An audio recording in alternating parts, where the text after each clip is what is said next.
Egypt lay in ruins after the hailstorm. Trees shattered, buildings broken, fields destroyed. Only the wheat and spelt remained, Egypt's last hope for life. Once again Moses and Aaron stood before Pharaoh.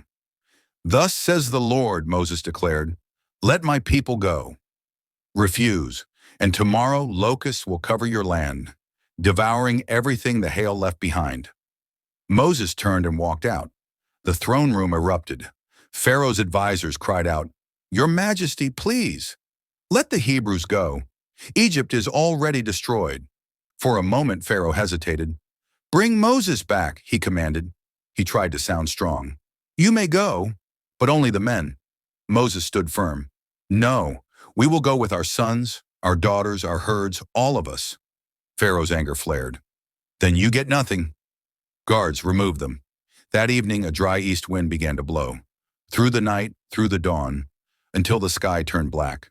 A roar filled the air. Then came the cry, "Locusts!" They descended like a living storm, covering the ground, blotting out the sun. Every leaf, every stalk, every crop was devoured. The wheat, the spelt, gone within minutes. Egypt's last hope vanished before their eyes. The land turned to dust. The sound of wings became like thunder.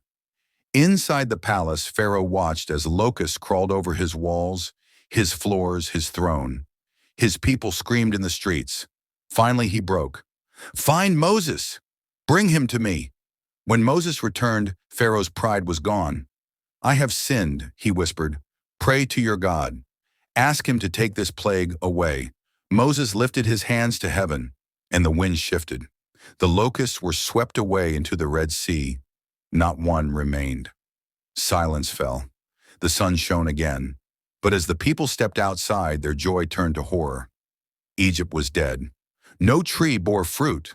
No field held grain. The famine had begun. Inside his palace, Pharaoh sat in the stillness. His advisor spoke softly. "My lord, the Hebrews, shall we release them?" Pharaoh's voice hardened like stone. "No, Egypt will rebuild. I will not bow to their God." And once again, Pharaoh's heart turned cold. That night Moses looked upon the barren land. Aaron stood beside him. "What now, brother?" Moses' eyes filled with sorrow. "Now comes darkness," he said quietly. "A darkness so deep it can be felt. And after that, the final plague."